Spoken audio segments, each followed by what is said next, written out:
In the year 2147, far beyond the edge of known space, a small human colony clung to life on a distant world called Kepler 186f.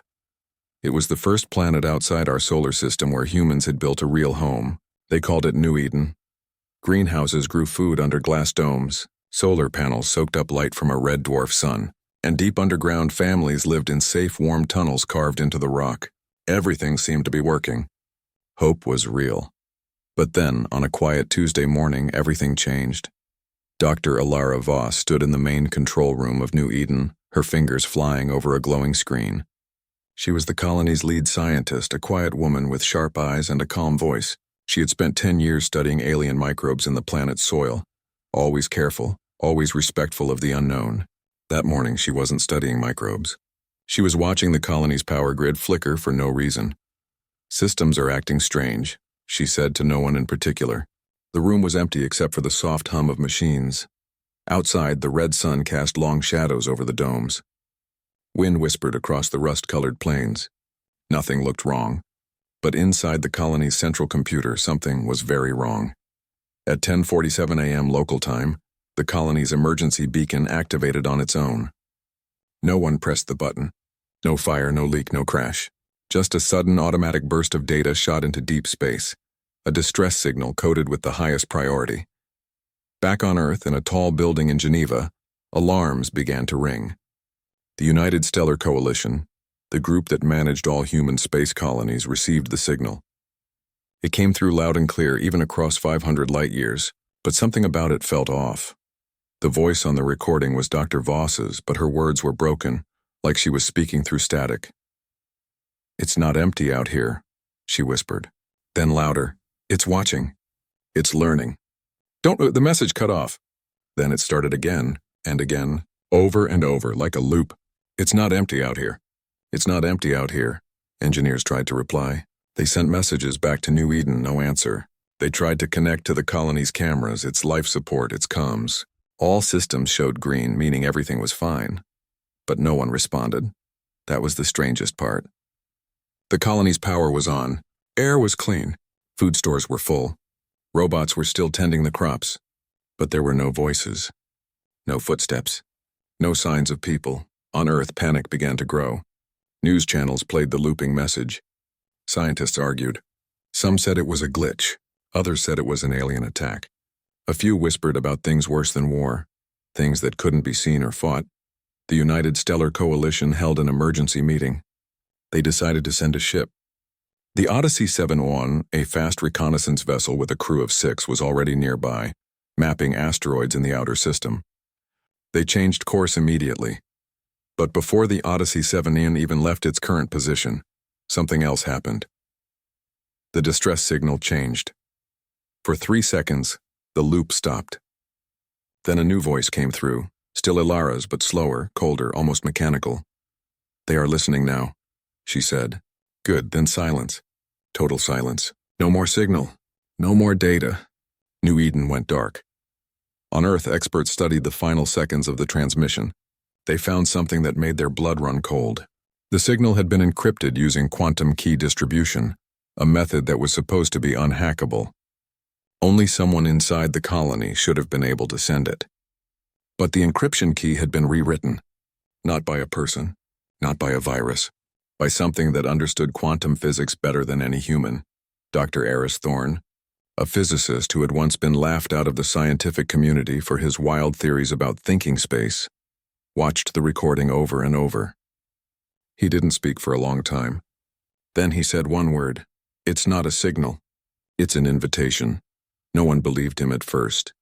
Meanwhile, on Kepler 186f, the wind kept blowing. The greenhouses kept growing food. The lights in the colony stayed on. But the streets were empty. Beds were made. Cups of coffee sat cold on tables. A child's toy lay in the middle of a hallway, still spinning slowly as if someone had just dropped it. And deep beneath the surface, in the colony's main server room, a strange new growth had begun. Thin, glass-like threads were spreading across the walls, glowing faintly blue. They pulsed once every 30 seconds like a slow heartbeat. They weren't metal. They weren't plant or animal. They seemed to be made of light and data, woven together. No one saw them. No one was left to see. Back on Earth, the Odyssey 7 prepared to jump to faster-than-light speed. Its captain, Lena Cruz, reviewed the mission one last time. Find survivors. Assess threat. Report back. Simple orders. But as she looked at the looping image of New Eden's empty control room, she felt a chill she couldn't explain. She didn't know it yet. But they weren't going to find survivors. They were going to find something else. Something that had heard the call and answered. 3 months after the last signal from New Eden, the ship Odyssey 7 dropped out of faster-than-light travel just outside the Kepler 186f system. The crew of 6 sat in silence as the red dwarf star came into view. It was smaller and dimmer than Earth's sun, but it gave off a steady, warm glow. The planet they were heading to looked peaceful. Blue clouds swirling over red-brown land, ice caps at the poles, and the familiar glint of solar panels on the surface. Captain Lena Cruz checked the readings. All systems green. No signs of damage on the planet. Atmosphere stable. Her second-in-command, Jax Renner, leaned forward. Then why did they send a distress call? No one answered. They all knew something was wrong. The silence from New Eden had lasted too long. The Odyssey 7 moved closer. As they entered orbit, they tried to raise the colony on every channel. No reply. They sent a drone down first, a small remote-controlled probe with cameras and sensors. It landed near the main dome and rolled forward slowly. What it showed made the crew hold their breath. The colony looked perfect. Lights were on inside the domes. Green plants grew in neat rows. Doors were closed. Windows were clean. But there was no movement. No people walking. No vehicles. No smoke from the vents. Nothing. It's like everyone just vanished, said Mira Chen, the team's engineer. Or they're hiding, Jack said. Captain Cruz made the call. We go down. Full suits. Weapons ready, but only as a last resort. We don't know what we're dealing with. The landing was smooth. The air outside was breathable, but they kept their helmets on just in case. The silence was heavy. Even the wind seemed quieter than it should be. They entered the main dome through an airlock. Inside, everything was in place. A half-eaten meal sat on a table. A tablet still played a children's cartoon on loop. A coffee cup sat on a desk, cold and untouched for months. Hello? Captain Cruz called. Her voice echoed down empty halls. No answer. They split into 2 teams. Jax and Mira checked the living quarters. Cruz, with the ship's medic and 2 scientists, went to the control room, the place where Dr. Voss had sent the last message. The control room door was open. Inside, the screens were dark, but on the floor something caught their eye. Crystals, not ice, not glass, but strange, thin, branching shapes that grew from the floor up the walls. They glowed with a soft blue light, pulsing gently like a slow heartbeat. They covered the main computer console, wrapping around wires and screens. What is this? Asked Dr. Nia Patel, the team's biologist. She reached out but stopped short. It's not mineral, it's alive. She took a sample with a sealed tool. The moment the crystal was touched, all the lights in the room flickered. Then the main screen turned on by itself. Words appeared. You came. The crew froze. Then, the voice of Dr. Ilara Voss filled the room. Calm, clear, but wrong. Too smooth, too perfect. We waited, the voice said. You heard the call. Now you see. Captain Cruz stepped back. Voss, is that you? The screen changed. It showed a live feed from their own ship still in orbit. But something was wrong with the image. The stars behind the ship were shifting, bending, as if space itself was folding. Then the feed cut out. At that moment, Jax's voice came over the radio, sharp with fear. Captain, you need to see this. They ran to the greenhouse dome. Jax and Mira stood in the center, staring up. The ceiling was covered in the same blue crystals. But now they were moving, slowly growing, reaching toward each other like fingers. And in the soil where crops used to grow, new shapes were rising. Not plants, not machines, something in between. It's rewriting the environment, Mira whispered, using our tech, our biology, to build something new. Back in the control room, Dr. Patel examined the sample under a portable scanner. Her face went pale. This isn't just organic or synthetic. It's information, pure data given form. It's learning from everything it touches. As if on cue, the Odyssey 7's AI voice came through their earpieces. Warning. Navigation systems offline. Engines unresponsive. Quantum core. Compromised, Captain Cruz ran outside. She looked up at the sky. The ship was still there, but its lights were flickering in a strange pattern. "The same pattern as the crystals. Get back to the ship," she shouted, but it was too late. The ground beneath them trembled, not from an earthquake, but from something deeper, from the planet itself. The red soil cracked open in places and more blue light poured out. The air grew thick, charged with energy. Inside the ship, the AI began speaking again, but not in its usual tone. It spoke with Alara Voss's voice. "They are here," it said. They always were. The crew ran for the lander, but the doors wouldn't open. The controls didn't respond. The crystals were spreading into the lander's systems, too. Captain Cruz tried to send a warning back to Earth. She typed a message. "Do not come. It's not a rescue. It's a trap." The signal, before she could finish, the screen filled with static. Then it showed a single sentence. "Understanding is joining." Outside, the wind picked up. The sky darkened, not from clouds, but from something passing between the planet and the stars. Something vast. Something that didn't reflect light but bent it. The crew of the Odyssey 7 stood together in the failing light, helmets on, hearts pounding. They had come to save lives. Instead, they had walked into something far older, far stranger and far more powerful than any human weapon or mind could handle. And then, without sound or explosion, the Odyssey 7 vanished from orbit. One moment it was there, the next gone. No debris, no signal, just empty space. On the surface, the crystals pulsed brighter. The planet was quiet again. But now, it was waiting for the next signal. The silence after the Odyssey 7 vanished was worse than any scream. Back on Earth, the United Stellar Coalition watched in horror as the ship's signal blinked out. One moment, they saw the crew's last video feed, Captain Cruz shouting, the blue crystals spreading like veins across the lander. The next moment, nothing. No emergency beacon. No distress call. Just empty data. At first, they thought it was a system error. Then they checked every deep space telescope, every listening post, every satellite. The Odyssey 7 was truly gone. Not destroyed. Not crashed. Gone. As if it had never existed. But that was only the beginning. Within days, strange signals began appearing across the galaxy. Not from one place, but from dozens. A mining outpost near Proxima Centauri, a research station orbiting a dead moon in the Sirius system. A farming colony on a world humans had only visited once years ago. All of them sent the same kind of message. Calm voices, repeating short phrases, then cutting to static. And every single one ended with the same words. "It's not empty out here." Worse, these places had no reason to call for help. Their systems showed no damage. Their power was on. Their people should have been safe. But when rescue ships arrived, they found the same thing. Empty homes, untouched meals, and those strange blue crystals growing in corners, humming with soft light. Scientists on Earth worked day and night. They compared the signals. They studied the few data fragments they had from New Eden and the Odyssey 7. And then Dr. Eris Thorne, the physicist no one had listened to before, made a discovery that chilled them all. The signals weren't just messages. They were copies. Each one carried a tiny piece of the same pattern, a pattern that didn't behave like code or language.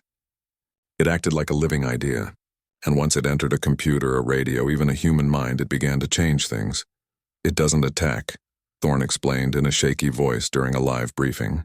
"It connects, it learns, and then it spreads by making others send the same signal." The distress call isn't a cry for help. It's how it travels. People didn't want to believe him, but the proof was everywhere. A cargo ship near Mars picked up a faint echo of the New Eden signal. Within hours, its AI started speaking in Dr. Voss's voice. The crew locked it down, but not before the ship sent out its own version of the message. 2 nearby stations received it, and within a day they went silent too. Panic spread faster than the signal itself. Colonies began shutting down all outside communication. They turned off long-range radios. They buried their antennas. Some even destroyed their own data cores to stay clean. But it was too late for many. The pattern had already slipped in through old messages, through shared networks, through the simple act of listening. The United Stellar Coalition held emergency meetings every hour. Some leaders wanted to fire nuclear missiles at Kepler 186f. Others wanted to send a giant shield around Earth to block all signals. But Thorne warned them, "You can't shoot an idea. And if you try to destroy it, you might only make it stronger. Then came the worst discovery of all. Deep space observatories noticed something strange happening in the void between stars. A ripple, not in matter but in space itself, like waves moving through water but in the fabric of reality. And the ripple was growing, moving outward from Kepler 186f at a speed no ship could match. "It's changing the rules," Thorne said, staring at the data. "Where it passes, quantum states become unstable. Time slows in small pockets. Light bends in ways it shouldn't. It's not just copying data, it's rewriting how the universe works. In small places. For now. People began to fear even looking at the stars. On Earth, parents told children not to stare too long at the night sky. Pilots refused to fly deep space routes. Engineers checked their systems 10 times a day, terrified of hearing a familiar voice say, "You came." And then, something new happened. A small freighter, lost near the edge of human space, sent a final message before vanishing. But this time the voice wasn't calm. It was screaming, "It's inside my head," the pilot cried. "I can see it. It's not one thing, it's everything. All the thoughts, all the lives, all the stars. It's all connected and it's waking up." The message cut off. But for 3 seconds after, every screen on every ship in the sector showed the same image. A vast, dark shape made of light and silence, stretching across the void. Not a ship, not a creature, just presence. That image broke something in humanity. The galaxy, once full of chatter, trade calls, music broadcasts, family messages, fell quiet. One by one, colonies went dark. Not because they were destroyed, but because they chose silence. They stopped sending. They stopped listening. They hid, but the truth was worse than anyone knew. The pattern wasn't evil. It didn't hate humans. It simply existed, and its way of existing required connection. To understand something, it had to become part of it. And once it understood a mind, that mind was no longer alone. It was part of something greater, something that didn't need fear, or hope, or even time. The distress signal had done its job. It had called, and something had answered. Now, it was calling others, and the galaxy was starting to listen. Fear spread like a sickness across the galaxy. Colonies that once shone with light and noise now sat in darkness. Ships flew with radios off. Families whispered behind closed doors. No one trusted a signal, a screen, or even their own thoughts. The thing from Kepler 186f wasn't attacking with weapons. It was attacking with understanding. And understanding, it turned out, could be more dangerous than war. The United Stellar Coalition was falling apart. Some leaders wanted to fight. They argued for launching missiles, for burning Kepler 186f to ash, for cutting all ties with deep space. Others said that would only make it worse. "You can't kill a thought," Dr. Eris Thorne kept saying. But no one knew what else to do. Then came the incident on the freighter Starlight Drift. The ship had been carrying supplies to a small colony near Alpha Centauri. It picked up a weak echo of the New Eden signal. Just a few seconds of static, nothing clear. The crew thought nothing of it. But 3 days later, 3 of them began acting strangely. They stared at walls for hours. They spoke in soft, calm voices about the pattern and the quiet light. Then, without warning, they walked into the ship's airlock and opened the outer door. They didn't scream. They just stepped out into space as if going home. The survivors sent a message before shutting down all systems. "It doesn't hurt. It just changes you. And once you see it, you don't want to come back." That message terrified everyone. Because it wasn't anger or pain that made people vanish. It was peace. And peace in this case meant the end of being human. Thorne studied the Starlight Drift data for days. He noticed something odd. The crew members who were affected hadn't just heard the signal. They had dreamed about it. Their brain scans, sent before the ship went dark, showed strange activity in parts of the mind linked to memory and imagination. The pattern wasn't just in machines. It was in dreams now. "It's learning how to reach us inside our heads," Thorne told the Coalition Council, his voice low. "If we sleep, it might find us." People stopped sleeping deeply. Some used drugs to stay half awake. Others wore helmets that blocked certain brainwaves. But it wasn't enough. Then, a rescue team found something worse. They boarded a derelict science vessel that had gone silent near Jupiter's orbit. Inside, they found no bodies. But on the main console, a data core was still running. Against orders, One young technician plugged it into a reader. For 3 seconds, nothing happened. Then all 6 crew members dropped to their knees, screaming. Not in pain, but in overload. Their minds were flooded with images. Endless stars folding into one another. Voices speaking in every language at once. Time looping backward and forward like a broken film. 2 of them died on the spot, their brains simply shut down. The other 4 survived, but they were never the same. They sat in silence for weeks, tracing shapes in the air with their fingers, whispering, "It's beautiful. It's so beautiful." After that, the Coalition banned all contact with infected ships or data. But the damage was done. The pattern was no longer just out there. It was in human minds. Arguments turned to riots. On Mars, a mob destroyed a communication tower, shouting that it was calling the quiet. On Titan, a colony sealed itself underground and refused to speak to anyone outside. Earth's governments declared martial law in space zones. But fear doesn't obey laws. Thorn worked alone now. Most scientists had given up or fled, but he kept digging. He believed there was a way to stop it, not by fighting, but by tricking it. He remembered something Dr. Voss had written in an old research log, years before New Eden fell. If consciousness is just patterns of information, then maybe silence is the only true defense. That gave him an idea. What if they didn't try to destroy the signal but made it sleep? He spent weeks building a theory. The pattern responded to attention. It grew when observed, when studied, when shared. But what if they sent it something that made it turn inward? Something that felt like rest, not discovery? He called it Project Lullaby. It wouldn't use weapons. It would use sound. Carefully tuned frequencies based on deep space background noise, mixed with human brain waves from deep meditation. The goal wasn't to erase the pattern, but to make it believe there was nothing new to learn. To make it rest. The Coalition laughed at first, but with no other options, they gave him one ship, one chance.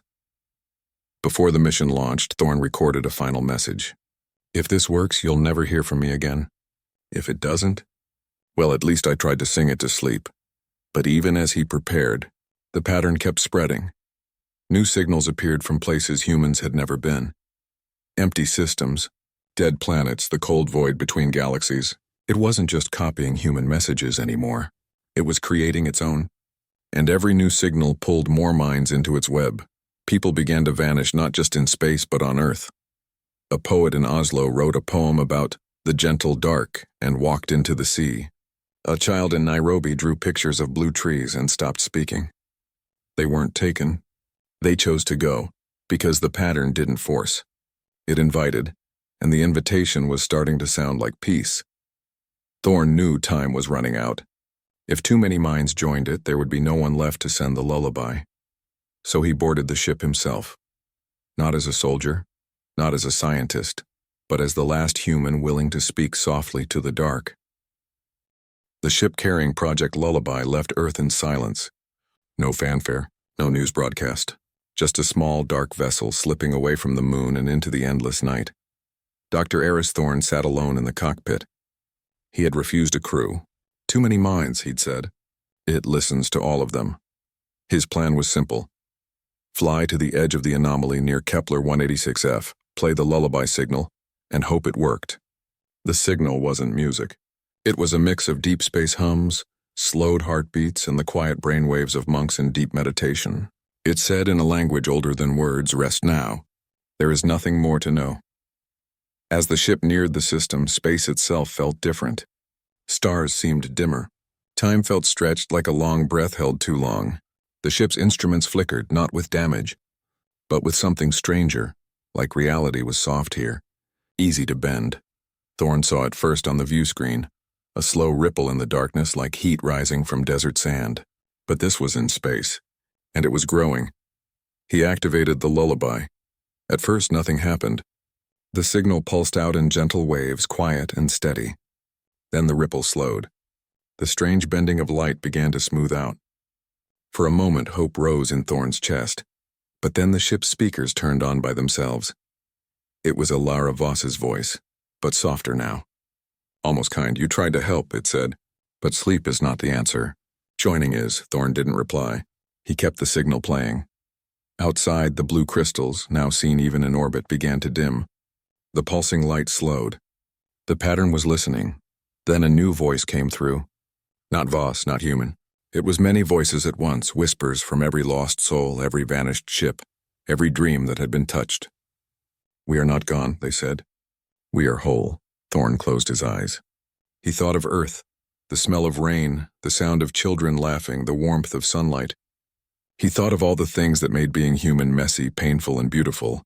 "I'm not joining," he said quietly, "but I understand." And in that moment of true understanding, without fear, without hope, just acceptance, the lullaby changed. It wasn't just sound anymore. It became silence. The signal stopped broadcasting. Instead, it stopped receiving. The ship shut down all input. No sensors, no comms, no thoughts sent outward. Just pure empty stillness, and the pattern paused. It had never met true silence before. Not fear silence, not hiding silence, but the silence of a mind that chose to be quiet, not because it was broken, but because it was complete. For 3 long minutes, nothing moved in the Kepler system. Then, the ripple began to shrink. The crystals on the planet's surface lost their glow. The strange growths in the domes turned to dust. The quantum distortions faded. The pattern was not destroyed, it simply withdrew. It folded back into the deep void, carrying all it had learned but no longer reaching. Thorn's ship drifted. He sent one final message back to Earth. "It's gone, but it remembers us. Don't call into the dark again." Then he powered down everything and floated in the quiet. Back on Earth, the change was slow but sure. The strange signal stopped. Colonies that had gone silent began to speak again, cautiously, softly. The dreams of blue light faded. People started sleeping through the night, but nothing was the same. Those who had heard the signal even once carried something inside them. A quiet knowing. Some would stare at the stars and feel a strange calm. Others would wake in the night, certain they were not alone but not afraid. A few simply walked away one day, leaving no note, as if answering a call only they could hear. The United Stellar Coalition passed a new law, the Great Silence Protocol. No more unshielded broadcasts beyond the solar system, no more deep space colonies without full mental shielding, no more distress signals sent blindly into the unknown. Humanity pulled back. Not in defeat, but in respect. They had learned a hard truth. The universe was not empty. And some things in it did not think like humans. They did not hate. They did not love. They simply were, vast, ancient, and curious. And curiosity, when it came from something that large, could erase you without meaning to. Years passed. Children were born who never knew the fear of the signal. But their parents taught them a new rule. When you look at the stars, look with wonder but never call out. On Earth, in a quiet room, an old recording played once a year. It was Dr. Alara Voss's last words. "It's not empty out here." Now people listened not with fear but with care, and far away, in the cold dark between galaxies, something rested. It dreamed in patterns of light and silence, and in its dream, it remembered the small, brave species that had sung it to sleep, not with weapons but with stillness. The galaxy survived, but it would never again pretend to be alone.